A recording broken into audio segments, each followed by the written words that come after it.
प्रिय छात्रों नमस्कार। मैं डॉक्टर विद्यानिधि आचार्य आपके सामने उपस्थित हुआ हूँ। आपकी पुस्तक भास्वती भाग 1 और पाठ 1 कुशल प्रशासनम को लेकर के। इस पाठ को एक बार देख लीजिए, फिर हम बात को आगे बढ़ाते हैं।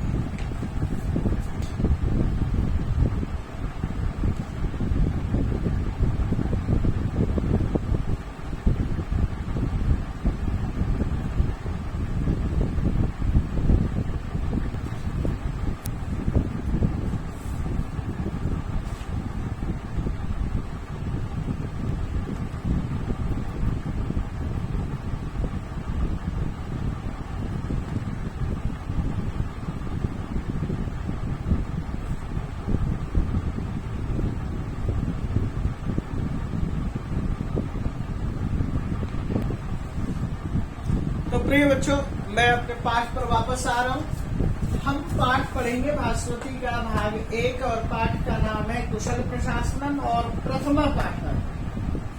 प्रथमा पाठन लिया कहाँ से है तो हम ये कहेंगे महर्षि वाल्मीकि की ये रचना है विरचितम रामायणम, या फिर कहें वाल्मीकि रामायणम। और वाल्मीकि रामायण से लिया गया है और वाल्मीकि रामायण का काल जो है क्रम कुछ भी हो सकता है, आदि कवि कहलाते हैं। और आप ये कह सकते हैं कि ये त्रेता की घटना है। त्रेता में वाल्मीकि को दिखाया गया है कि ये राम आदि के सामने उपस्थित थे, तो त्रेता काल के ऋषि हैं। लेकिन हमारे संस्कृत साहित्य में रचना काल को दृष्टिकोण में ध्यान में रख करके चलते हैं कालक्रम में। जैसे कि हमने वैदिक साहित्य की बातें की, और वैदिक साहित्य की बात करने के बाद हमने अधिकतम यही कहा कि ईसा पूर्व 7000। यहाँ पर भी इस चीज का उल्लेख करेंगे, ईसा पूर्व 7000। तो हमारे पास जो है महर्षि वाल्मीकि है। महर्षि वाल्मीकि को आदि कवि कहा जाता है। आदि कवि से तात्पर्य क्या है? लौकिक संस्कृत साहित्य में जिनकी रचना प्रारंभ हुई। जो वैदिक संस्कृत साहित्य था उनके वैदिक कवि थे। यहाँ लौकिक संस्कृत साहित्य है तो लौकिक कवि है। और लौकिक कवि में भी बहुत तरह से रचनाएं उपलब्ध हो रही थी, चल रही थी। जैसे कि चारण, भाट, मागध आदि अनेक तरह के लोग थे जो अपनी अपनी रचनाओं को रखते थे। लेकिन मान्यता ये हुई कि जिसको कविता रचने की सिद्ध हस्तता मिली, देखे महर्षि वाल्मीकि। पद्म पुराण की तरफ हम जाएं तो वहां पर यह लिखा हुआ मिलता है कि रत्नाकर नाम का डाकू था। कहीं पर यह लिखा हुआ मिलता है कि अग्नि शर्मा नाम का ब्राह्मण था। ये दो चीज नाम आप याद रखिए, अग्नि शर्मा और फिर वाल्मीकि। वाल्मीकि से तात्पर्य क्या है? वल्मीक। वल्मीक का मतलब है दीमक।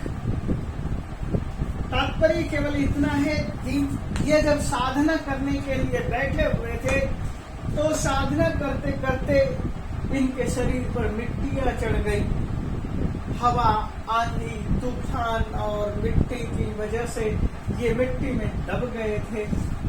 और ऐसे उपनिषदों में अनेक ऋषियों के विषय में मिलता है। यही नहीं, ये तो पुराने जमाने के ऋषियों की जो है ऐसी ही कथाएं बहुत ज्यादा उपलब्ध है। तो यहाँ पर यही बता रहे हैं कि उसके शरीर पर दीमक लग गया था। वल्मीक लग जाने की वजह से वे वाल्मीकि कहलाए। इतना आपके सामने मैंने वाल्मीकि की बात की। वाल्मीकि स्वयं रामायण के अंदर कई स्थानों पर कहते हैं, प्राचेतसो अहम दशमो पुत्र। मैं प्रचेता की 10वीं संतान, ना हम असत्यम अबदम। मैंने कभी भी सत्य नहीं, असत्य नहीं बोला कि मैं प्रचेता की ब्रह्मा की 10वीं संतान। वे कभी झूठ नहीं बोलते, उसको कहते हैं वाल्मीकि। वाल्मीकि आदि कवि हैं। वाल्मीकि के अंदर रचना धर्मिता इतनी ताकतवर है कि वो जो कुछ लिखते हैं तो उसके अंदर भाषा की पकड़ है और भाषा के अंदर कविता झरती है, हम उसको ऐसा कह सकते हैं। निर्झरनी कविता का शुरुआत यहीं से है और इसका प्रारंभ कैसे हुआ तो हम इस चीज को ये कहेंगे। एक बार महर्षि वाल्मीकि स्नान करने के लिए भारद्वाज और एक अन्य शिष्य के साथ नदी पर गए। ताप्ती नदी हो सकती है या कुछ और नदी हो सकती है। वे नदी में स्नान कर रहे थे और नदी में जब स्नान कर लिया और स्नान करने के बाद वे कमंडल में पानी लेकर चले तो जैसे ही किनारे पहुंचे और आश्रम की तरफ उन्होंने पग रखा और उसी समय उन्होंने देखा कि पास एक पेड़ पर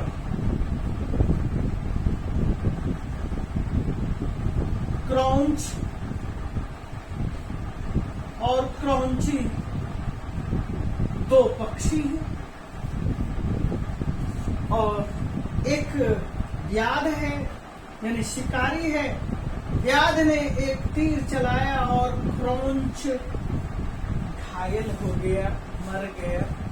क्रौंच के घायल होने से, मरने से क्रौंची के द्वारा जो विलाप है, रुदन है, उससे ये महर्षि वाल्मीकि जो स्नान करने के लिए गए हुए थे उनके अंदर एक दुख पैदा हुआ, शोक पैदा हुआ और वही शोक श्लोक के रूप में प्रकट हुआ। वह श्लोक क्या है, उस श्लोक को भी देख लीजिए।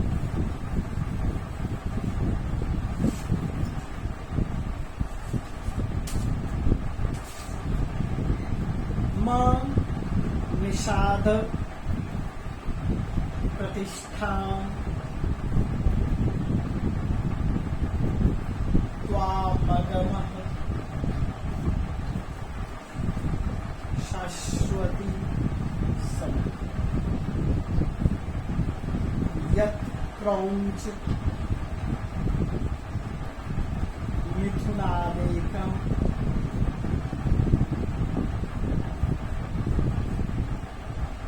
मवधि काम मोहिता।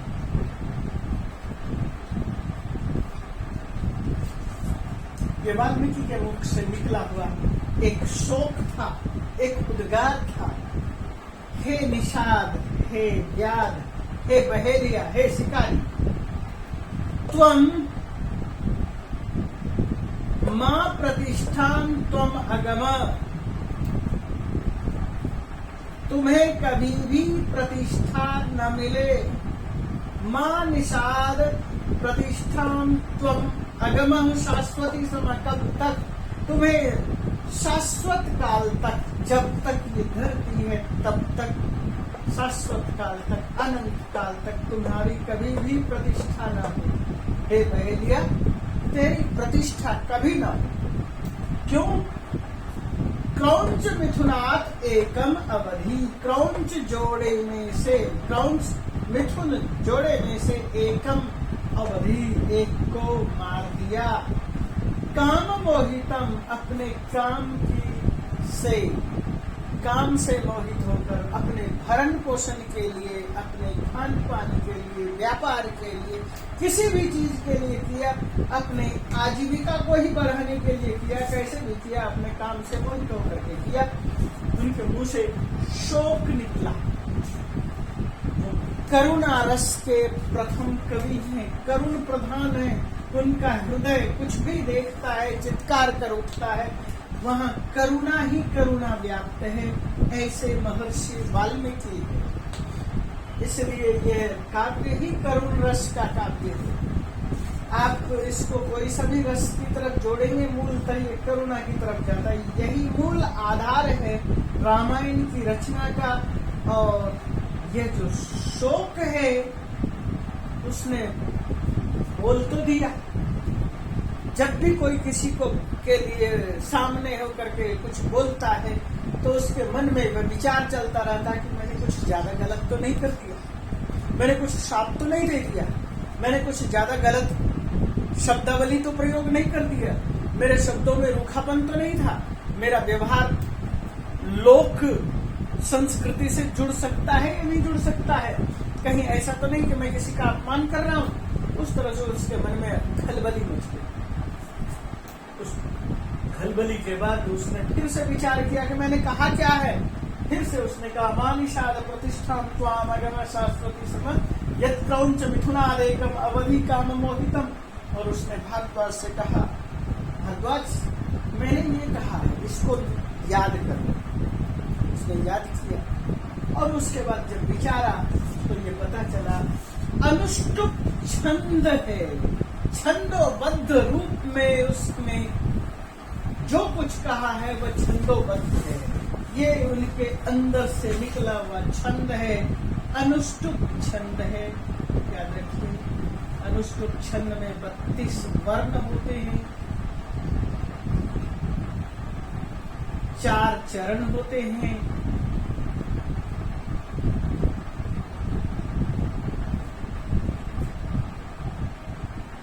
पंचमम लघु सर्वत्र षष्ठम दीर्घ विजानीया। इस तरह से इसके रूल हैं कि 5वें को लघु मानेंगे और 6ठे को दीर्घ करेंगे, 7वां लघु रहेगा, 8वां स्वतः ही दीर्घ हो जाएगा। तो इसके 4 चरण होंगे। तो ये 32 और ये जो है गायत्री में 24 वर्ण होने की वजह से 24,000 श्लोकों का निर्माण किया गया। ये रामायण। और यह जो शोक है यह श्लोक में निबद्ध होने की वजह से करुणा प्रधान कवि ये कहा गया है। यही मूल आधार है। व्याध ही पहेलिया ही रावण है, क्रौंची जिसका विलाप है सीता है, क्रौंच है राम है। लेकिन राम के पास मृत्यु नहीं दिखाई गई, वो तो उत्तर कांड में राम की मृत्यु है।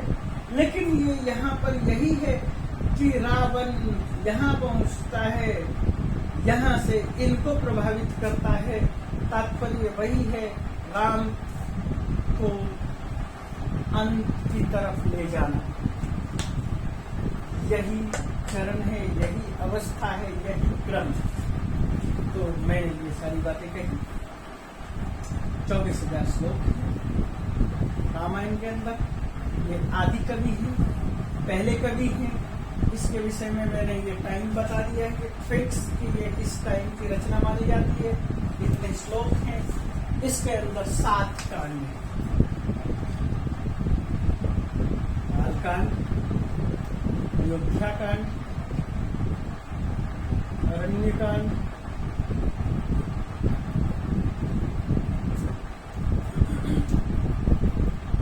सुंदर कांड, युद्ध कांड, उत्तर कांड। 1 2 3 4 5 6 क्या छुटा?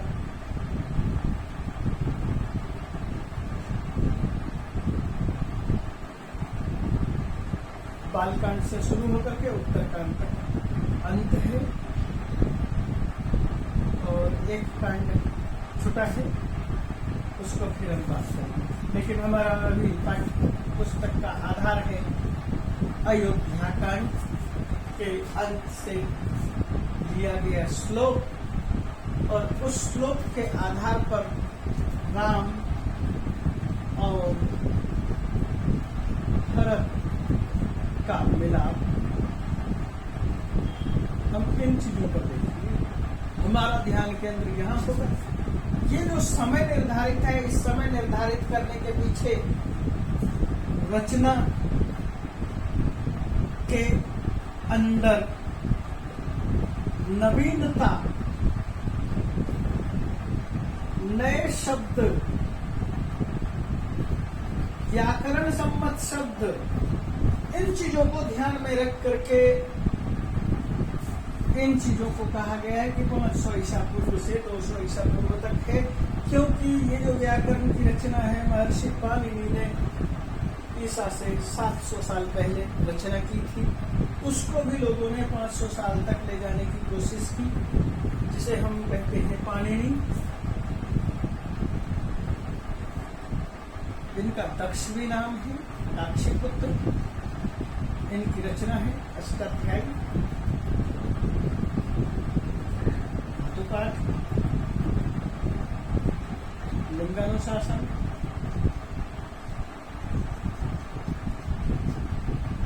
नाभिकोश, गणपाठ, पेट सूत्र,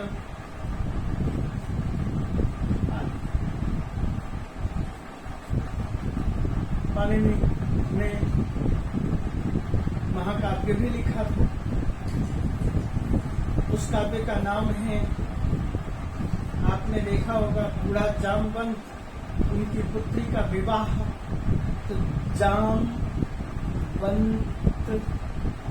जामवंती जयन, ये उनके महाकाव्य का नाम है।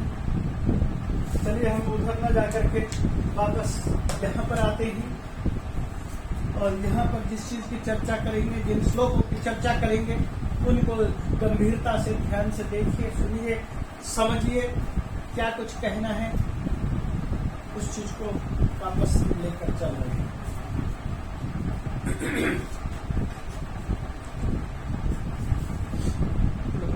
तो बच्चों, मैंने शुरू कर दिया है पाठ को, और पाठ को ध्यान से देखिए। पहला श्लोक है कुशल प्रशासन में, ये अयोध्या से लिया गया है।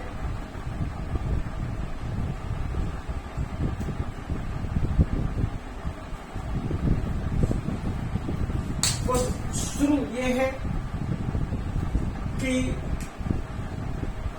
जहां पर ये प्रसंग है, वो उस प्रसंग में ये दिखाया गया है कि राम नीचे बैठे हुए हैं, पहाड़ के पास ऊंचाई पर लक्ष्मण खड़े हैं और वो देख रहे हैं कि क्या कुछ हो रहा है, और उसे अयोध्या का ध्वज बहुत बड़ी सेना के साथ आती हुई दिखाई, और उसने कहा, लगता है कि भरत हम पर आक्रमण करने के लिए आ रहा है।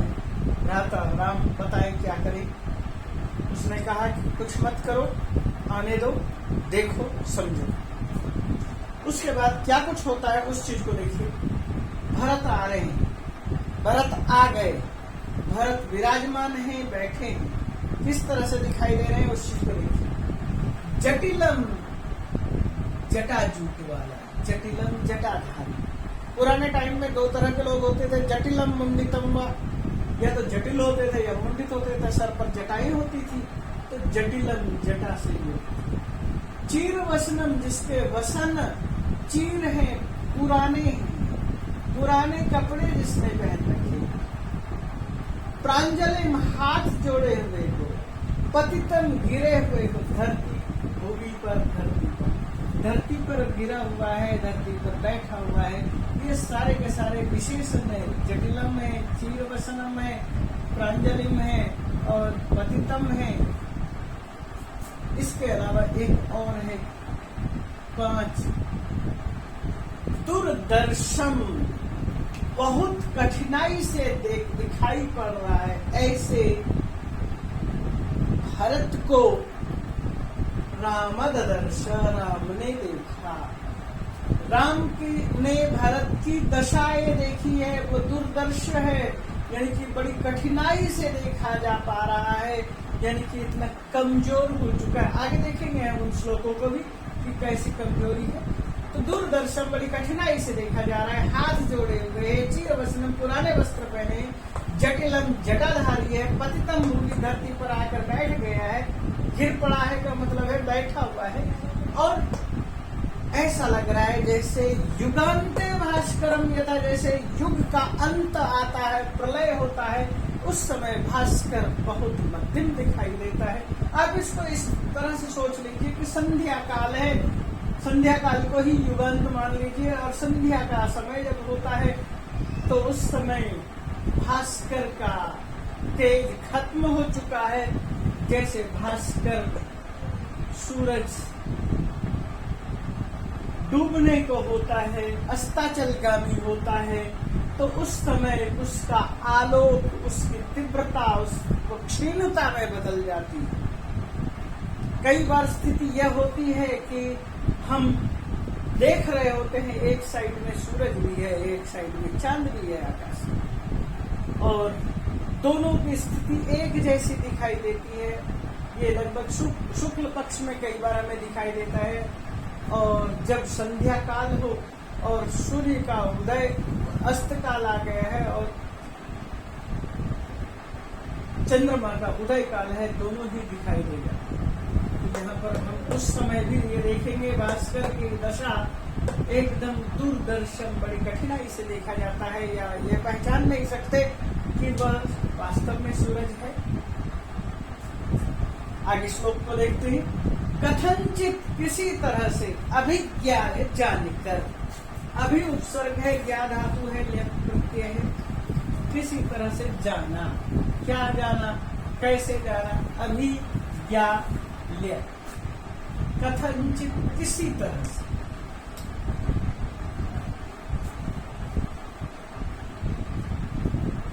अभी उपसर्ग है, ज्ञा धातु है, ले, अभिज्ञा है, किसी तरह से जाना, कैसे क्या जाना। विवर्ण वदनम, ये भी भरत के विषय में ही कह रहे। वर्ण का अर्थ होता है रंग, और वी का अर्थ होता है रहित। तात्पर्य क्या हुआ, जिसका रंग फीका पड़ गया, रंग रहित हो गया, जिसका चेहरा, वदनम चेहरा, वदन मुखम, विवर्णम जातम फीका पड़ गया। कृशम, जिसका शरीर कृश हो गया है, कमजोर हो गया है।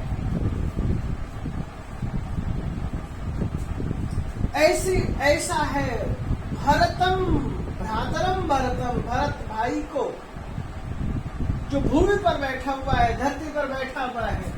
राम, राम ने पाणिना, अपने दोनों हाथों से, परिजग्राह, पकड़ा, यानी हाथ से पकड़ा, यानी उठाया। तात्पर्य हम जब ये बात कर रहे हैं तो आपको याद रखना यह है कि हम जो भी साहित्य आदि पढ़ते हैं, मूल उद्देश्य उसका यह होता है लोक व्यवहार सिखाना।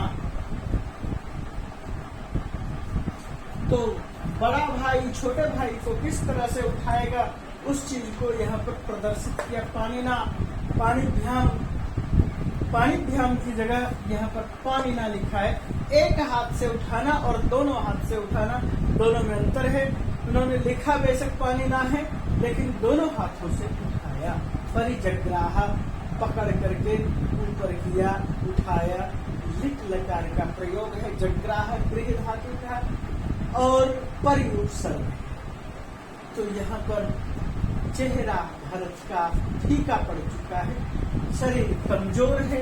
इन चीजों को समझना है, और जो मैं लोक व्यवहार कह रहा हूँ वो अगले श्लोक में और देखना है। तो क्या चीज है उस चीज को यह क्या कह रहे हैं, आघ्राय, आ उपसर्ग है, घ्रा धातु है और ले सूंघ कर,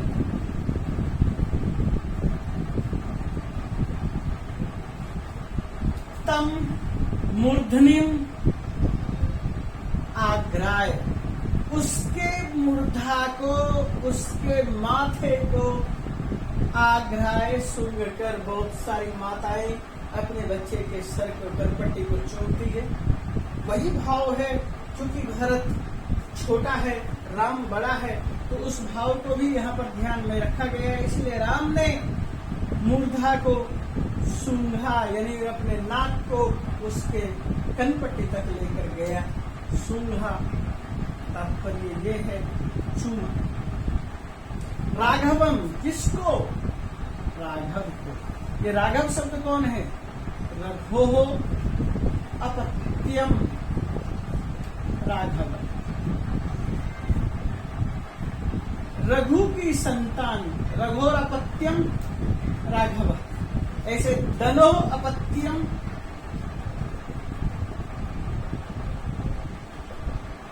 दानव, मनो अपत्यम मानव, पुरोह अपत्यम कौरव, पांडव अपत्यम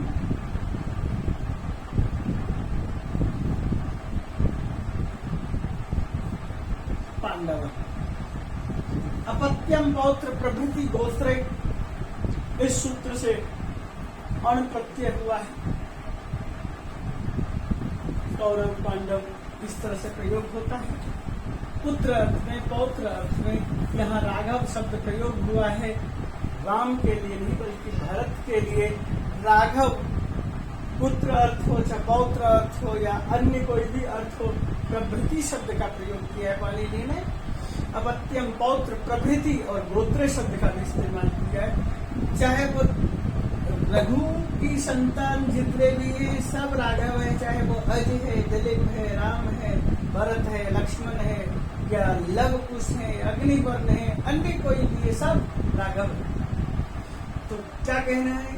परिस्वज्य राघवम, राघव को परिस्वज्य आलिंगनबद्ध करके, परि उपसर्ग है, स्वज धातु है, लेप प्रत्यय है।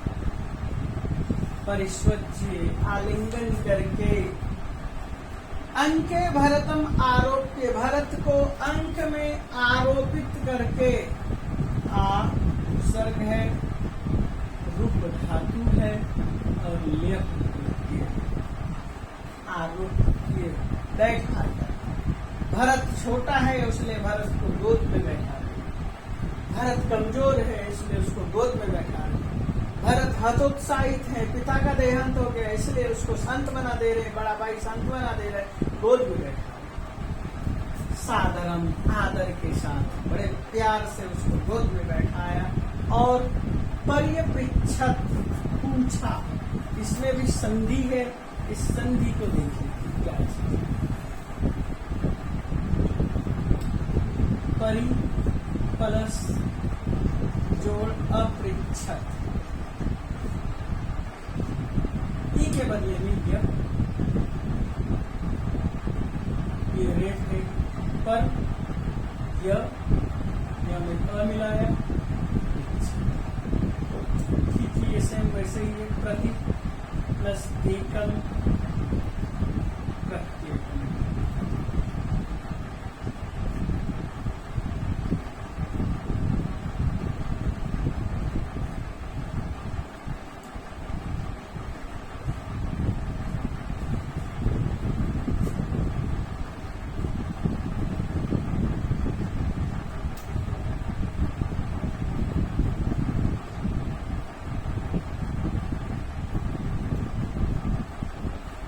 संधि है, इसको यन संधि कहा जाता है। तो इस श्लोक को हमने देख लिया और अगले श्लोक को हम देख रहे हैं। वो अगला श्लोक है कदाचित आत्मसम, कदाचित कभी, आत्म अपने, सम समान, शूरा शूरवीर, श्रुतवंतो ज्ञानवान, श्रुति वाला, यानी कि जिसने बहुत कुछ सुना है ऐसे। देखो यहाँ पर संबंध एक है आत्म समा, एक शब्द ये है, एक शब्द शूरा है, एक शब्द जितेंद्रिय है श्रुतवंत है और जितेंद्रिय, ये गुण हम गिनाए। चौथा है, पांचवा है कुलीन, इंगितज्ञ। यह देखिए कहना क्या चाहते हैं, आपके जो मंत्री किस तरह के हैं, तात हे तात, मंत्रिणा जो मंत्री आपने कृताः किए हैं, रखे हैं, ते वे आत्म समा, आपके समान, अपने समान है या नहीं, जैसा आप विचार करते हैं, सोचते हैं, ठीक वैसा ही है या नहीं। शूराः, शूरवीर है या नहीं।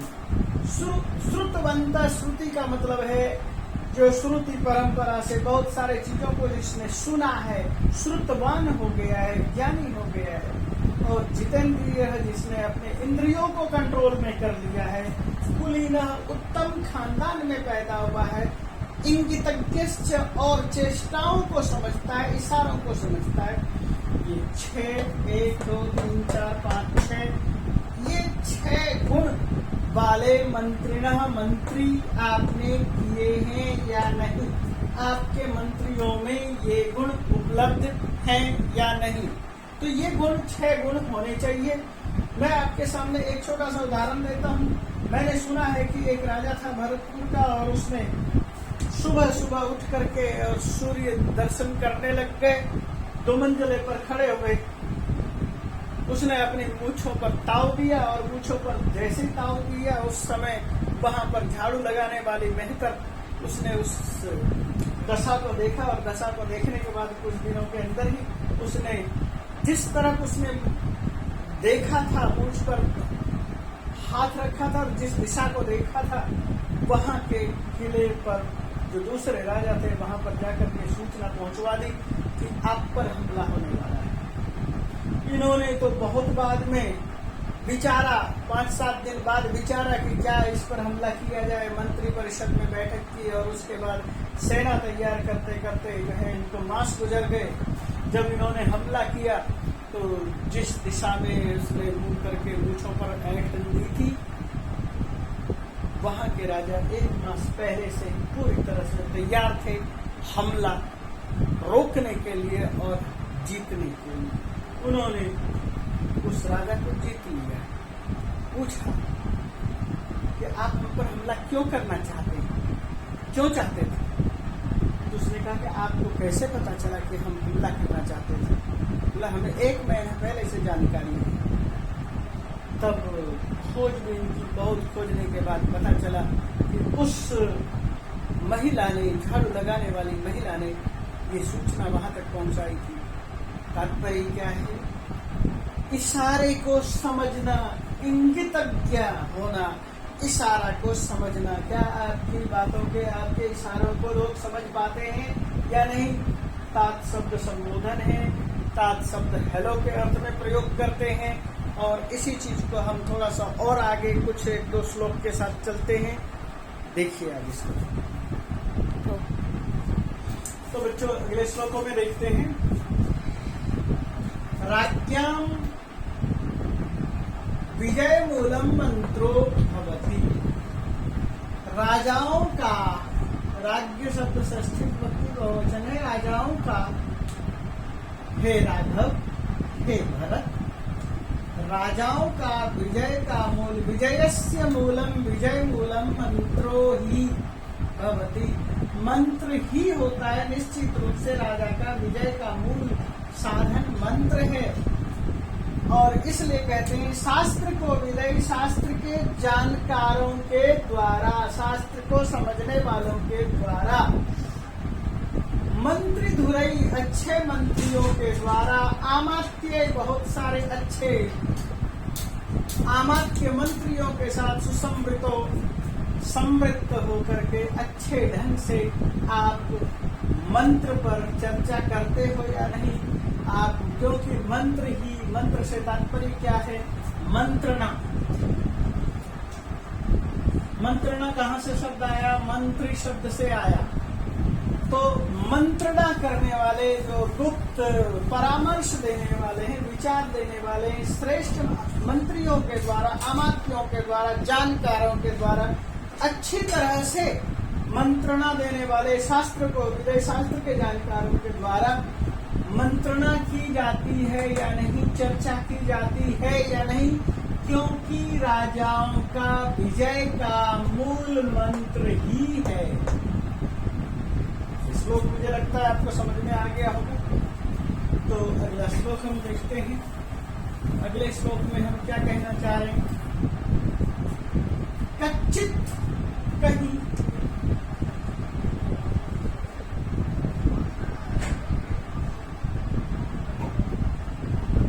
निद्रावशम न ऐसी, कहीं नींद के वश में तो नहीं रहते हो। निद्रावशम निद्रायाः वशीभूतो, निद्रावशी वशम न ऐसी नहीं रहते हो, कहीं नींद में तो नहीं रहते हो, यानी बहुत ज्यादा सोते तो नहीं हो, देर तक तो नहीं सोते, रात्रि में लंबे रात के बाद सो और बहुत देर तक दिन में सोते रहो, कहीं ऐसी तो पोजीशन नहीं है। कच्चित निद्रावशम न ऐसी, कहीं देर तक सोते तो नहीं हो, नींद के अधीन तो नहीं हो। कच्चित काले अवबुद्ध से, क्या समय पर उठते हो, कहीं समय पर उठते हो या नहीं उठते हो। जो समय है उठने का ब्रह्म मुहूर्त, उस ब्रह्म मुहूर्त में उठते हो कि नहीं। अपर रात्रेषु, रात्रि के अपर में तीसरे प्रहर में कभी चिंतयसी अर्थम नैपुणम, अपने निपुणता से, नैपुणम निपुण का भाववाचक शब्द है नैपुणम, निपुणता से। नैपुणम आप इसे निपुणता भी कह सकते हैं, यानी निपुणता से, अच्छे प्रकार से किसी चीज को चिंतयसी, चिंतयसी शब्द है और अर्थम शब्द है, यहाँ यण संधि हुई है। चिंतयसी अर्थम, अर्थ का चिंतन, धन को विकसित करने का, आगे बढ़ाने के लिए अपर रात्रि, शुभरात्रि के तीसरे प्रहर में विचार करते हो या नहीं। यहाँ पर केवल 3 बातें कही गई है। कहीं नींद के आगोश में तो नहीं रहते, समय पर उठते हो कि नहीं उठते हो, रात्रि के तीसरे प्रहर में निपुणता से अर्थ का चिंतन करते हो या नहीं। 3 शब्द के नींद के वश में चिंतन करना और ब्रह्म मुहूर्त में उठना, कि समय पर सोते हो कि नहीं, समय पर सुबह उठते हो कि नहीं, रात्रि के तीसरे प्रहर में धन के विषय में, हमारे धन के आगमन के विषय में चिंतन करते हो कि नहीं। क्या भाव बताया गया है यहाँ पर? चिंतयसी अर्थम है, नैपुणम निपुणता का भाववाचक शब्द है, अपर रात्रि सु, अपर शब्द है, अपर का मतलब है तीसरा प्रहर, तीसरा प्रहर या पहर। रात्रि के जो तीसरे प्रहर में आप उठते हो और उठ करके अर्थ का चिंतन करते हो कि नहीं करते, क्योंकि राज्य व्यवस्था का आधार अर्थ पर टिका हुआ है। हर व्यक्ति का भी आधार अर्थ है। अर्थस्य मूलम धर्म होना चाहिए, और अर्थ नहीं है तो फिर वह क्या होता है? अर्थ का उल्टा क्या है? अनर्थ। यदि आपके पास अर्थ नहीं है तो आप अनर्थ कर रहे हैं, यानी आपके पास अर्थ होना चाहिए। निपुणता से अर्थ पर चिंतन कीजिए, रात्रि के तीसरे प्रहर में कीजिए, समय पर उठिए ब्रह्म मुहूर्त में, और संध्या नित्य नैमित्तिक कर्म कीजिए। निद्रावश में हर समय न रहें, यही भाव है। इससे आगे देखते हैं इस श्लोक में क्या कहा गया है। कच्चिन मंत्र यसे नैकः, कच्चित कहीं, एक न मंत्र यसे, कहीं अकेले में ही तो मंत्रणा नहीं कर लेते? किसी एक व्यक्ति को, एक आमात्य को, एक मंत्री को पकड़ा